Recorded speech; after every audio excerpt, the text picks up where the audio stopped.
y'Imana abane namwe bakunzi ba Kodi Empire nizere ko mukomeza kugira ibihe vyiza aho muherereye hose. Twongiye guhura mu kindi kiganiro kugira ngo dushobore kubayagira ibiko biravugwa ndetse n'ibiko biriko biragenda ku mirongo y'urugamba. Muri kino kiganiro turaza kwibanda cyane muri territoire ya Masisi, tubabwire ukungene ibintu biko biragenda muri rusange. Ndazi neza yuko muba muri benshi mubirindiriye, inyuma yuko tubabwiye neza yuko Wazalendo ariyo yikuye mu bice ata muntu numwe canke atazikunda rimwe ryaje ribabwira gusubira inyuma. Ibi ndashima cyane yuko mwamaze kuba muvyumva ndetse mwanadutahuye mu buryo bugaragara muri kino kiganiro, kandi ndaje ndababwira uburyo coalition ya Wazalendo inyuma yo guhuma amaso inyeshamba z'igihugu cy'u Rwanda ikava muri Rubaya ikamera nk'isubira inyuma, ntabwo yagiye kure. Ndagenda babwira neza yuko iri ku birometero bigera kuri 200 gusa kugira ngo ushike muri Masisi centre. Yamaze kuba yigarurira iradiyo yafashe inyeshamba z'u Rwanda ukwiragiza propaganda ndetse yongera yinjira neza neza irasa itababarira, yinjira muri centre ya Masisi. Twaje tubabwira uburyo Wazalendo yinjinga muri centre ya Masisi, tubabwiye n'ivyo byashoboye n'ivyo yashoboye konona canke ivyo yashoboye kononera zinyeshamba z'igihugu cy'u Rwanda. Niyo mpamvu ndabasaba kuraba ikiganiro kuva ku ntango kugera mu mpera kugira ngo mushobore kumva byinshi mba nabateguriye. Iyo mugiye mutavyumvise mba mpomvye kandi namwe mwa muhomvye kubera ko mwa mumvise igice c'amakuru. Niyo mpamvu ndabasaba kuraba kino kiganiro kugera ku mpera. Rero muri kino kiganiro ndababwira muri Rubaya ngene bimeze, ndetse namaze kumenya aba special force bagiye batandukanye bavuye mu mihingo y'ibihugu itandukanye bazanywe n'izi baje muri bazananye n'izinyeshamba z'igihugu cy'u Rwanda kugira ngo bashobore kurinda umutekano wa Rubaya. Wazalendo ntishobore kuyinjira ndetse na FARDC. Nubwo bimeze uko, FARDC kiragerageza gutegura ivyuma bikwiye neza, ndetse ku mugoroba makuru adusumira mu Wazalendo bariko baratubwira yuko ku masaha ku mugoroba bashobora gukora akantu muri Rubaya. Aya namakuru rero tukomeza kurindira turabe yuko ivyo basezeranye babishitse, ariko tugerageje kuraba inguvu Wazalendo isikaye ifise. Nubwo bovuga ati tugira tugwane impaka dufate decision, ndazi neza yuko ibice byose vyigarura n'inyeshamba Wazalendo yovyigarurira. Ubu Wazalendo igeze kuri rwa rugero rwo kugaba ibitero ntigire sheke yama iri muri Kayisite. Vyerekana neza yuko Wazalendo ifise inguvu zidasanzwe tutaziyo zituruka ziko zirifasha kuri imirongo y'urugamba. Rero muca mwibaza ati bimeze gute, vyifashe gute? Maze ndamutse cyane mwebwe mwese twikubona mu kino kiganiro. Fyonda like nyamutara ikora je muri commentaire duza amashugwe n'imitima, wongere ufite subscribe nyamutara ikora, hama tubandanye tubana mu makuru n'ibiganiro tubandanya kubagezaho aho muba muherereye hose mu ngeri zine canke mu mpande zine zigize inosi yacu tubaye ko canke abanyarwanda bavuga ngo dutuyeko. Rero ikaze ni karibu mu nkundire duhere muri Rubaya. Imbere yuko ndababwira ukungene Wazalendo yinjiye ngaha muri Nyabyondo, yinjira itababarira ndetse inarasa inyeshamba z'igihugu cy'u Rwanda. Ahubwo hari indi nkuru naribagiye ko nza kubabwira. Hari inkuru nza kubabwira y'umusirikare wa M23 yatwawe n'uruzi.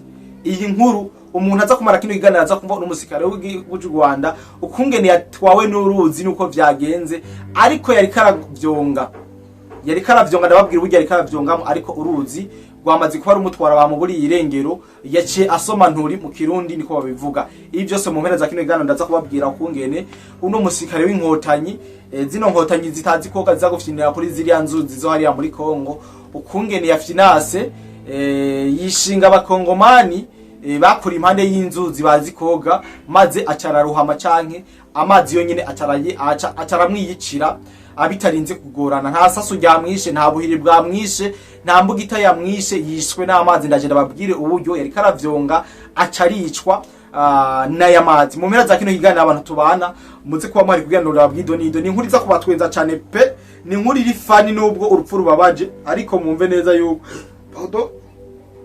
neza yuko ari inkuru inababaje cyane mu byo inza kubabwira, kandi ndazi yuko muza kubitahura atakibazo na kimwe. Rero muri kino kiganiro ndazi neza yuko abenshi murindiriye amakuru ngenda babwire yo muri Rubaya. Rubaya namaze kumana ndayatohoza. Yes, amakuru yo muri Rubaya yo namaze kuba ndayatohoza ndayashira ahabona. Icatumye Wazalendo isubira inyuma ikinara kibabwiye cyane nakibashikirije mu kiganiro nabahaye, ariko ubu rero nituje kuraba icatumye Wazalendo isubira inyuma ngaha muri Rubaya. Reka turabire hamwe mbega babasirikare bariko barazanwa n'amakamyo ba M23 baza ngaha muri Ntuzenya muri Rubaya byari bimeze gute. Amakuru yizewe tumaze kumenya neza nuko hari abasikare b'abazungu b'abafaransa bamaze kubashika ngaha muri Rubaya kwifatikanya na M23 RDF kugira ngo bashobore gukumira wazalendo na FARDC ntibashobore kwinjira muri bino birombwe bacukuramo amabuye y'agaciro kabisa.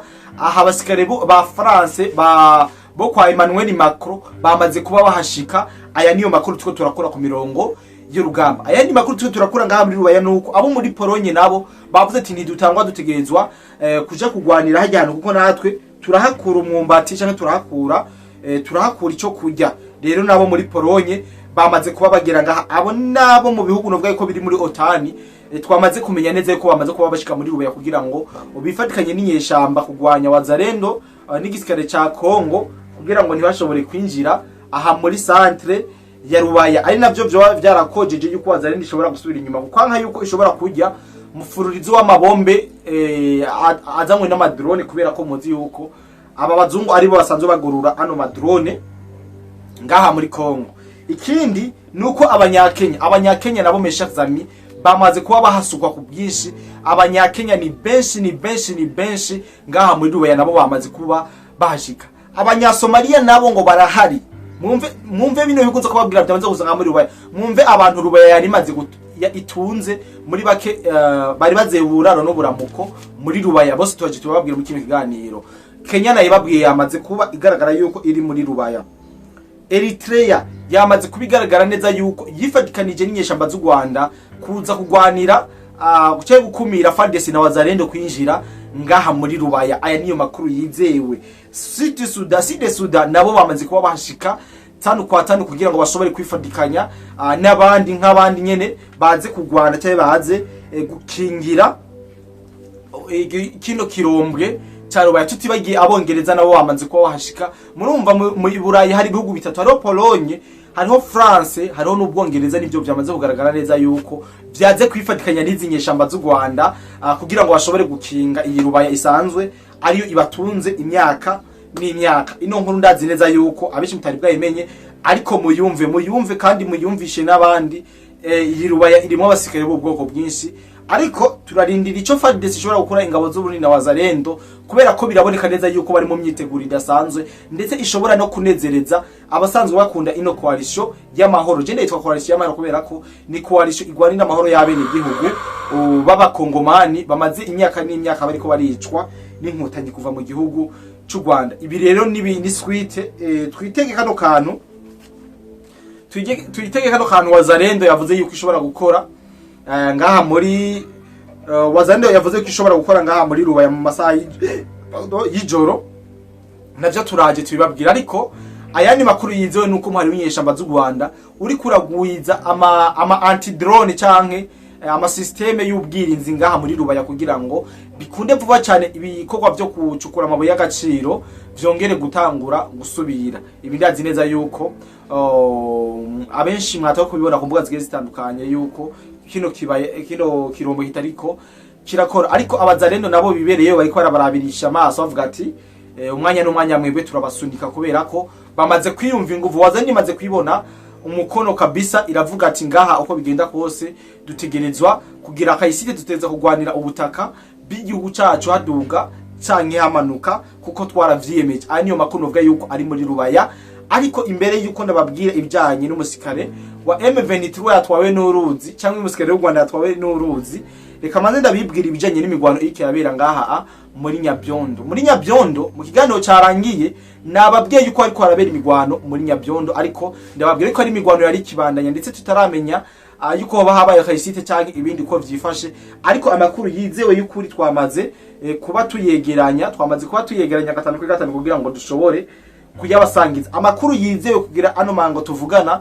Nuko wazalendo yamaze kwinjira muri centre ya Nyabyondo ndetse inigarura mu buryo bukomeye, mu buryo buboneka ino centre idasanzwe ya Nyabyondo muri territoire ya Masisi. Turacagi muri Masisi niho ariko arabera ibitendo. Rero M23 yakubiswe irashaya, irakubitwa iciyabangira ingata, birangira wazalendo yigaruriye yongera afata centre ya Nyabyondo kabisa 5 kwa 5 bidasubigwamwo. Bamaze kuba birukana cy'inyishamba z'u Rwanda zamaze kuba ziyabangira ingata. Aya namakuru yizewe kandi tutari twabwabasangiza, ariko tuvuge tirika dufata akanyaga kwiye kari sacre kugira ngo dushobore kubatangiza. Ndibaza iyi ni message ku ngabo z'u Rwanda ziri hariya muri Rubaya, kubera ko Wazalendo yarisubije inyuma, kandi uno munsi kugira ibereke kikomeye ikomeza kubagwanya muri ya territoire nyene, kugira ngo ibereke neza yuko Wazalendo nubwo yagiye ikiri hafi yabo, ndetse ibatumira message ibabwira ati tuko pamoja, musivurugane kabisa, tuko pamoja. Iyi niyo message novuga yuko Wazalendo iriko irahanyeshamba z'u Rwanda ziri muri Rubaya. Rero Wazalendo yinjiye ikubita itongora, ndetse abene igihugu baba muri byoce bya Nyabyondo bavuga yuko inyeshamba z'u Rwanda zashoboye kuhaburira indiri y'abasirikare batari bake. Inyeshamba z'u Rwanda zashoboye kuhaburira abasirikare batari bake, maze birangira bavuye muri buno buce, kubera ko babona neza yuko imigwano itari kubera. Nari nababwiye no giheze yuko abanyeshamba zariko zirahunga zifata amamoto ziruka kugira ngo zishobore guhunga bino bice biriko birabera mu Rwanda. Makuru tumaze guronka nuko zino nyeshamba z'u Rwanda ziko zirahungira ku birometero 200 muri centre ya Masisi ndani, kubera ko zanka yuko Wazalendo ishobora kuzikusangaho ziri hose ikazivunagura amaguru, ugasanga ibintu bigenze nabi, ibintu ntivyoroheye inyeshamba z'u Rwanda. Aya makuru twamaze kuba tuyamenya ni ku birometero gusa 200, 7 km kugera muri centre ya Masisi. Murumva neza yuko ari na hafi ya Rubaya, ahajya hasanzwe himbwa amabuye y'agaciro, kuko Rubaya isanzwe iri muri Masisi. Aya ni makuru yizewe kandi y'ukuri. Rero Wazalendo yinjiye mu ico gisagara, ariko vyagaragaye neza yuko kubera ko imigwano yari maze umwanya kiraba, n'imigwano yari kanganya yariteye n'ubwoba, abene igihugu batari bake bo ngaho muri ivyo bice bya Nyabyondo bariko barahunga cyane ku bwinshi, ukwanka yuko bashobora guhitanwa nino migwano iko irahuza zino coalition kari zibiri kabisa. Vyagiye kugaragara neza yuko M23 yatsinzwe, yongera yatsindagirwa iriruka, yongera irahunga. Novuga yuko igice kinini cy'abanyagihugu bariko barahunga ku bwinshi, bariko barahungira mu bice bitariko biraberamwo imigwano, kubera ko bamaze kubona yuko ngaha muri Nyabyondo amazi atakiri yandi canke imigwano yakomeje cyane, ndetse amaraso akomeza kumeneka mu gihe M23 yo yugaruka. Kandi biragaragara neza yuko biramaze kugaragara neza yuko tubicishije ku binyamakuru tubaze gukurikirana bikusanzwe kora ku butaka bwa Kongo, yuko umuhari w'inyeshamba za M23 wahatakarije cyane, kubera ko n'imigwano yatanguye ku gihe guhera mu masaha yo mu gatondo kugera mu masaha 6 nyuma ya 6 gato, niho Wazalendo ya penetra canke yashobora gukora offensive advancing, amaze ikigarurira ino centre ya Nyabyondo yo muri Nord Kivu neza na neza muri territoire ya Masisi. Nobabwira neza yuko ubu ayo makuru ariyo tumaze kuharonka, ariko nidukomeza kuronka yandi turaza kunayo tugira dushobore kuyabasangiza, kuko amakuru ni menshi kabisa ikaragwa nk'imvura. Ikindi nobabwira nuko amakuru amaze kudushikira y'umusirikare wa M23 yahitanywe n'amazi cyangwa yatwawe n'uruzi. Ni inkuru ndiko ndavuga ushobora kudatahura vyoroshe, ariko nukuri ari inyeshamba y'u Rwanda yahitanywe n'amazi, iratwagwa n'uruzi kabisa, inigwa yongera irasoma nturi, kubera ko itarizi ko gati vyaturutse kuki, ariko vyaturutse ku mishwano hagati y'uwo musirikare w'u Rwanda n'umuyana w'umuyabaga w'umunyekongo. Hari mu gihe hagira ivyo badahurizako, kubera ko ngumaneske banka gasuzuguro, iyo nyeshamba y'u Rwanda ikigomba kurasa uwo mwene gihugu canke uwo gwaruka, uwo muyabaga wo muri Kongo, nawe agerageza kwigwana kugira ngo ibintu barabe ukungene ibintu ukuntu ashobora kukiza amagara, kubera ko inyeshamba y'u Rwanda yari gize kwaruma umwana w'umukongo mana camugwa, karavuga ati ntushobora kundasa ntigwaniye. Ariko rero ikibabaje aho bariko baragwanira nahanyene muri Masisi, aho bitwa muri ni muri Nord Kivu Masisi, aho bitwa muri Mweso, hari ku kiraro citwa Kanyangohe. Muri Mweso ku kiraro kitwa Kanyangohe niho iyo nyeshamba y'u Rwanda yapfiriye canke yasomeye inkuru. Ubwo gwaruka uwo mwana rero w'umuyabaga w'umunyekongo yavuze ati ntimushobora kunyica ndiko ndarorera canke kunyica nk'umuntu arorera nkuko mwama muyikorera abakongomani bose, utegerezwa kunyica nuko twabanje kugwana. Niko uwo mwana w'umukongomani kabisa acasimbira mu izosi iyo nyeshamba y'u Rwanda. Aya makuru yavuye ku mirongo y'urugamba, aya makuru yavuye aho vyabere, niyo mpamvu ndiko ndayababwira nk'umuntu yarahari nubwo ntari ndahari. Rero uwo mwana w'umukongomani amugwa mu izosi barakirigitana, baragwana kabisa, abuza iyo nyeshamba y'u Rwanda kugira ngo ishobore kumurasa. Iyo nyeshamba y'u Rwanda yarushijwe inguvu nk'amakuru niko ariko aradushikira. Iyo nyeshamba y'u Rwanda imaze kurushwa inguvu niho kugwana umwanya utari muto, biranka yuko arasa uwo mwana w'umukongomani, umwana kabisa yariye neza. Byagiye kurangira bose bakorokeye muri ugo ruzi rwitwa Kanyangohe. Rero iryo sanganya ryaciye riba ubwo nyene, bose bakorokeye muri Kanyangohe, ariko uwo mwana w'umukongomani kubera ko we yikuririye muri biriya bice vya Mweso, yarazi koga amazi neza, kurya kwigikere cyangwa kwifi mu mazi. Bamaze gukorokerayo, ico yakoze sikindi, yashoboye koga wewe arakiza amagara yiwe. Ariko yanyeshamba y'igihugu cy'u Rwanda yakurira mu misozi miremire, yakurira ahantu hatagira n'ikigazo ngo ashobore kugiramo ngo training yoge. Byagiye kurangira uno musikari w'igihugu cy'u Rwanda hasiye hasiga ubuzima, kuko amakuru yizewe ava ku mirongo y'urugamba nuko canka avaho byabereye nuko barindiriye yuko yiburuka barabura kabisa. Uwo musikari w'igihugu cy'u Rwanda wewe ngo yarafise ni machine Pritoni nko ya machine gun imwe ibifise uruboate rurimo amasoro menshi, bivuga yuko ariko goba gwatumye rimwibiriza, kubera ko uwo mwana w'umukongomani yamunigirije iyo nkoho yambaye umugozi mwizosi. Rero byagiye gutuma umusikari w'u Rwanda hasiga ubuzima, ndetse atwagwa n'uruzi. Ubuzima bwiwe buba buhagarariye ngaho, akaba abaye ifungurwa y'ifi zo muri Kanyangohe. Uwo musikari w'u Rwanda kabisa, ifi zo muri Kanyangohe zirara mu munsi mukuru, zirara muri party, kubera ko perezida wabo, perezida w'u Rwanda yabagemuriye. Kandi si ryo rya mbere si rya kabiri. Murabizi yuko abasikari b'u Rwanda kenshi bakunda gutabwa mu ruzi, kandi ibintu byo koga kabisa si vyabo, ntavyo bazi. Ibi rero byagiye gutuma n'umusikari tutaramenya izina n'ipete ryiwe w'igihugu cy'u Rwanda yaciye asiga ubuzima muri no accident cyangwa muri no sanganya ryabaye, ariko aragwana n'uno mwana w'umukongomani mu gihe ariko aragerageza kumwica, ariko aravuga ati jewe nza gupfa ari uko nigwaniye. Rero amaze kwigwanira, ahubwo kumwe bavuga ngo rucira ngo mukate rugahitana ivoka, cyangwa ngo rucira mukaso rugahitana nyoko, nivyo byaciye bakuri no nyeshamba y'u Rwanda. Yagomba guhitana ubuzima bw'umukongomani, ariko byarangiye ariyo ihaburiye ubuzima, ndetse ibinapfa n'urufu w'agashinyaguro ko kwicwa n'amazi. Murabizi neza yuko ruri mu mfu zibabaza, umuntu hishwe n'amazi kabisa, abayish apfuye nabi, kubera ko inda ica yuzura amazi. Uza gufa ari uko inda yuzuye amazi kabisa, yamaze gututumba. Wanyoye uruzi nka gose cyangwa wanyoye nk'ububido nka butanu bw'amazi, niho ushobora gupfa. Abamaze kubona umuntu yatwawe iyo bamurovye, ndi bamaze kubona iyo bamujyamitse hasi, ko bamukuramo nk'ibido nka zitanu z'amazi, bamufyonda mu ndahugira zivemo.